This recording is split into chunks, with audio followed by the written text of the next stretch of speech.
Buenos días a todos y a todas. Vamos a agradecer a Futuro en Común la convocatoria y el encargo de la investigación que ha sido, pues creo que muy interesante, ¿no? Y que esperamos que tanto el trabajo realizado como el por realizar, pues ayude, ¿no? A- a la plataforma a futuro en común en tres partes la presentación. Una primera centrada más pues en los resultados, ¿no? Del análisis conceptual y del enfoque de coherencia de políticas para el desarrollo sostenible y su relación con las fases de implementación o con la estrategia de implementación de la Agenda 2030. En segundo lugar, abordaremos una cuestión de carácter más metodológico, ¿no? Que es la propuesta de aproximación metodológica que surge de la investigación también para aplicar ese enfoque a la administración pública y al conjunto de las políticas públicas. Y por último, pues damos una visión comprensiva, ¿no? De todos los elementos eh, que debe tener esa metodología en forma de un sistema, ¿no? Como vamos a explicar cada cosa en su momento, pues no me extiendo mucho más, ¿no? Con la introducción. Lo primero que hay que decir, yo creo, es que eh, eh, aunque llevamos ya años, ¿no? Hablando de coherencia de políticas, se detecta con mucha claridad una importante dificultad, ¿no? Derivada de, pues que se ha extendido cierta polisemia en relación al concepto, ¿no? De forma que eh, a veces nos referimos a la coherencia de políticas para el desarrollo sostenible como un concepto o como otras veces como un enfoque y otras veces como una estrategia e incluso a veces como si fuera un instrumento, ¿no? Y hay cierta necesidad, ¿no? Había cierta necesidad de aclarar de qué hablamos en cada caso y ver cómo se relacionan esos cuatro significados, ¿no? Que en realidad tienen, porque todas esas acepciones no dejan de ser ciertas, ¿no?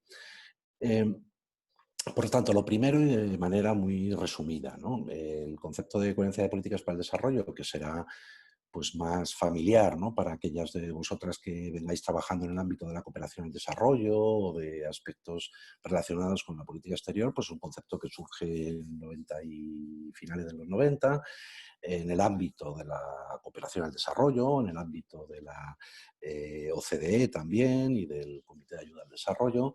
Y pues es un concepto que permitía detectar contradicciones entre los impactos o los efectos de determinadas políticas que los donantes especialmente desarrollaban en el exterior en relación a los propósitos que tenían, pues por ejemplo, las políticas de cooperación, ¿no? Yo creo que de alguna forma se hicieron célebres, ¿no? En los análisis de muchos actores, organizaciones e instituciones diferentes, pues aquello de la mano, con una mano se hacen políticas de cooperación para desarrollar, qué sé yo, el tejido productivo y por otro lado, pues con políticas comerciales, acuerdos comerciales determinados o políticas de inversiones, pues estábamos contribuyendo a obstaculizar o a eh, ir en la dirección contraria de ese fortalecimiento del tejido productivo, por decirlo de manera muy fina, ¿no? Todas esas contradicciones, impactos y en el origen del concepto y durante pues, esa primera década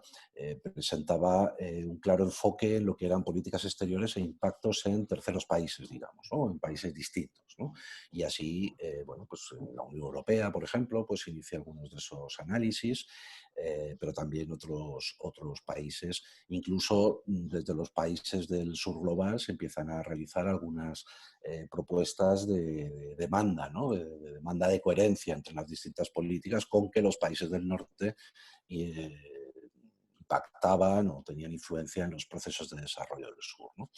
El acompañamiento estratégico, digamos, a este análisis o esta detección de contradicciones, pues digamos que también se limitaba básicamente a minimizar daños, ¿no? A tratar de minimizar daños y en todo caso, a compensarlos, ¿no? Con algunas medidas o algunos elementos puntuales, colaterales, de regulaciones, etcétera, de manera que no se modificaran esencialmente las políticas públicas que estaban dando lugar a estos impactos, ¿no? Sino que en todo caso se matizaran o tuvieran en cuenta algunos de esos daños, y de ahí surgen, bueno, pues, distintas propuestas orientadas a estrategias que de alguna forma podríamos decir que hicieran compatibles, más que coherentes, las políticas que estaban generando efectos contradictorios, digamos, ¿no? Bueno, todo eso tiene discusión y demás, pero a partir del 2012 y muy explícitamente después de que se aprueba la Agenda 2030 en 2016, la OCDE establece ya que ese concepto ha evolucionado, que se ha ampliado, que tiene un mayor alcance y que es el que de alguna forma debe asumirse, ¿no? como propuesta de la propia Organización de Cooperación y Desarrollo Económico, pero también con acompañamiento importante, en este caso de PNUD, de ECOSOC, de Naciones Unidas y de algunas otras instituciones, ¿no? Aunque el liderazgo de la OCDE es muy claro en este sentido, ¿no? Tengamos en cuenta, por evolucionar, por situar un par de hitos, ¿no? En 2011 en Busan se constituye ese Global Partnership, ¿no? Y se acuerda que va a ser una mezcla de OCDE, de CAD, de Comité de Ayuda al Desarrollo, y PNUD, quienes van a regular un poco el funcionamiento de ese nuevo Global Partnership. En 2012 la OCDE genera y crea en su estructura una unidad específica para el desarrollo de la coherencia de políticas, y a partir de ahí van haciendo distintos análisis, ¿no? Que no me puedo aquí detener, pero lo diremos varias veces durante la mañana. La recomendación es leerse la investigación, porque ahí sí está un poco más detallado cada uno de esos pasos, ¿no? Lo cierto es que desde 2016, de manera muy enfática y muy explícita, la OCDE considera que tenemos una definición de coherencia de políticas para el desarrollo sostenible que se refiere a ese proceso que integra o que trata de integrar todos los principios del desarrollo sostenible en todo el ciclo de todas las políticas públicas, ¿no? Y esto quiere decir que es independientemente de que esas políticas sean eh, domésticas o internacionales, estén dirigidas al exterior o no, y demás, ¿no? Y propone un análisis básico, que yo creo que quien más que menos ha escuchado alguna vez, acerca de esas cuatro dimensiones principales, ¿no? La dimensión horizontal, que es la que habla de que el gobierno actúe como un todo de manera coherente, ¿no? Y que no haya unas políticas de un gobierno que vayan en una dirección y otras que vayan generando efectos contrarios. La dimensión cosmopolita, que es precisamente la que incorpora, ¿no? La necesidad de tener en cuenta esos impactos transfronterizos, ¿no? Esto quiere decir que se reconoce ya que hay políticas que están diseñadas domésticamente o nacionalmente, pero que tienen impactos internacionales o globales, y viceversa, ¿no? Políticas internacionales que también pueden tener impactos en elementos domésticos, ¿no? La dimensión vertical, que es la coherencia de cada una de las políticas, ¿no? Pero con esos procesos de desarrollo comprendidos de manera multidimensional, es decir, que generan impactos de manera o virtuosa o no virtuosa, pero en todas las dimensiones del desarrollo sostenible, en lo social, en lo ambiental, en lo político, y esto nos aboca a que las políticas económicas haya que analizarlas también con indicadores sociales o ambientales, etcétera, etcétera, ¿no? Y así para todas ellas, ¿no? Y por último, esa dimensión temporal que hace referencia a las acciones o a la combinación, ¿no? Necesariamente en la definición de las políticas de los efectos a corto plazo y a largo plazo, ¿no? Que tiene un elemento de cruce muy importante con el propio concepto de sostenibilidad, ¿no? El de las generaciones futuras o el de atender las cosas de manera que sea compatible con los recursos para las generaciones futuras, ¿no? Subraya la OCDE que los conflictos que subyacen, ¿no? A esas contradicciones, a esos elementos que venían analizándose desde hace más de una década, pues que tienen una naturaleza eminentemente política. Pasamos, Luisi, de esta evolución conceptual hasta llegar a este... Pasamos la diapositiva. Gracias. A la relación que tiene, ¿no? Digamos que el concepto, que ahora tenéis ahí reiterado a través de esas cuatro dimensiones de manera muy sintética en la parte de abajo, lo podemos poner en conexión, o cuando hablamos de un enfoque, la OCDE y en general todos los actores hablan de un enfoque ya con el que abordar la Agenda 2030, ¿no? Y esto quiere decir, y voy de arriba abajo, que todos y todas ya hemos ido a hablar al menos alguna vez de que la Agenda 2030 es una agenda holística e integral, y que por lo tanto hay que poner el foco y la atención en los vínculos, en las interrelaciones entre todos los objetivos de desarrollo sostenible y no tomándolos de uno en uno como independientes, que es una agenda transnacional y que también nos obliga, ¿no? A establecer esos vínculos entre las diferentes escalas, entre lo local, los gobiernos de distinto nivel, las dinámicas globales o multilaterales, etcétera, ¿no? Por supuesto, la definición de los procesos de desarrollo, con procesos multidimensionales que vinculan siempre de una manera u otra lo económico con lo social, lo ambiental, lo político y lo cultural, y también, por supuesto, una agenda de carácter transgeneracional, ¿no? Que no se remite solo a alcanzar determinadas metas en el 2030, sino ese principio que dice que de alcanzarlas habremos conseguido transformar el mundo actual, ¿no? Como dice, o transformaciones de alcance que van más allá, evidentemente, del 2030, en tanto en cuanto van a generar condiciones más favorables para la sostenibilidad de la vida, el bienestar de las ciudadanías, etcétera, en esa agenda, ¿no? Lo que pasa es que al aprobar la agenda con estas características también hemos de reconocer que tenemos unas políticas públicas tradicionales que durante bastantes décadas han estado precisamente trabajando de otra manera, podríamos decir, ¿no? Y es que el enfoque con el que las políticas públicas se definen, se implementan, se evalúan, pues es un enfoque que está caracterizado, pues, primero por su carácter sectorial, en segundo lugar por eso que Ulrich Beck llamó el nacionalismo metodológico, ¿no? Y es que definimos los intereses, los objetivos, incluso las claves de las rendiciones, etcétera, etcétera, basados estrictamente en una limitación competencial, ¿no? De forma que luego hay peleas por las atribuciones de unos y otros, y es difícil que los países asuman atribuciones de, por ejemplo, males públicos globales en la medida en que debieran, o, en todo caso, de bienes públicos globales también, ¿no? Por poner un ejemplo. El enfoque de especialización unidimensional, ¿no? Las políticas económicas hablan de PIB, hablan de inflación o hablan de cualquier otro concepto de carácter económico y dejan en segundo o en tercer lugar, o incluso como puras externalidades que no entran en su análisis político, pues las cuestiones ambientales, el impacto en las sociedades, etcétera, etcétera, ¿no?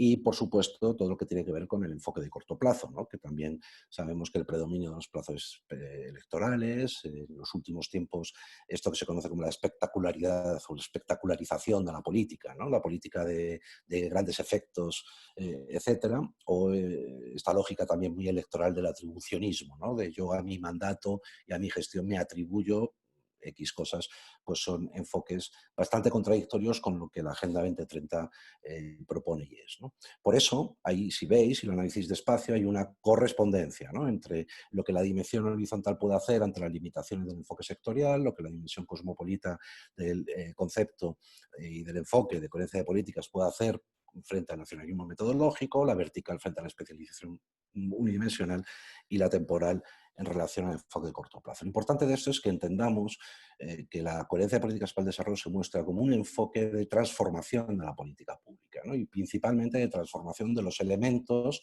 que están mostrándose como mayores limitantes en el quehacer habitual de la política pública para conseguir una implementación de la Agenda 2030 en clave transformadora. Pasamos de diapositiva, por favor, Luisi.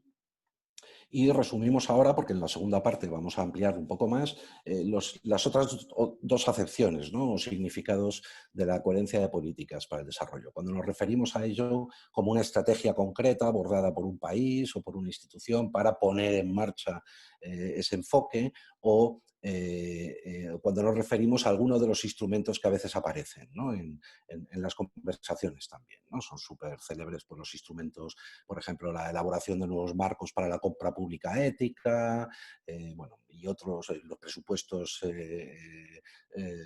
transversalizados por los principios del desarrollo sostenible, los presupuestos sensibles a la sostenibilidad. Hay algunas herramientas que se han empezado a introducir en distintos lugares que también surgen de esta idea comprensiva de la coherencia de políticas y su capacidad de transformación de la política pública, ¿no?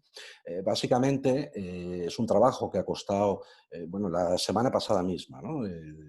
Tuvimos una conversación muy interesante, ¿no? Con uno de los responsables de la Unidad de Coherencia Política de la OCDE y nos comentaba a Luis y a mí que habían sido, bueno, pues 5 años desde el año 2014-15 hasta el diciembre del 2019 en el que había costado consensuar, digamos, este marco que veis aquí resumido, ¿no? Que es el esquema metodológico fundamental con el que la OCDE propone a sus miembros y algunos de los países no miembros que también se están adscribiendo a este movimiento de transformación de la política pública para incorporar esta misma en todo el ciclo de la política y de los distintos elementos, ¿no? Entonces, bueno, ellos dividen esta metodología pues, con este ánimo siempre pedagógico, ¿no? En tres pilares fundamentales, que son los que hacen referencia, en primer lugar, a la visión estratégica, y ahí incorporan pues, lo que es el compromiso político y el liderazgo, que tiene sus consecuencias a nivel de estructura y de otros elementos, la visión estratégica a largo plazo,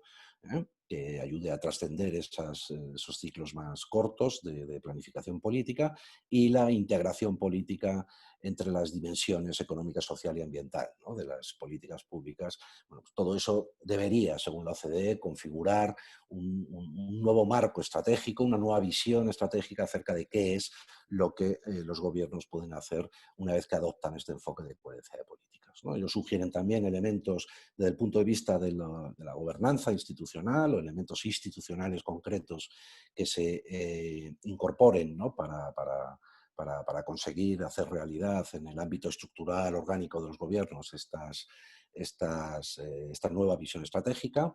Se refieren a instancias de coordinación en el centro del gobierno, de manera que bueno, pues aquí lo dice textualmente, ¿no? Mitigue las divergencias entre prioridades y políticas sectoriales, que se sabe que existen y que tienen esa naturaleza política que hablábamos antes, y por lo tanto coordinación de políticas al máximo nivel es importante.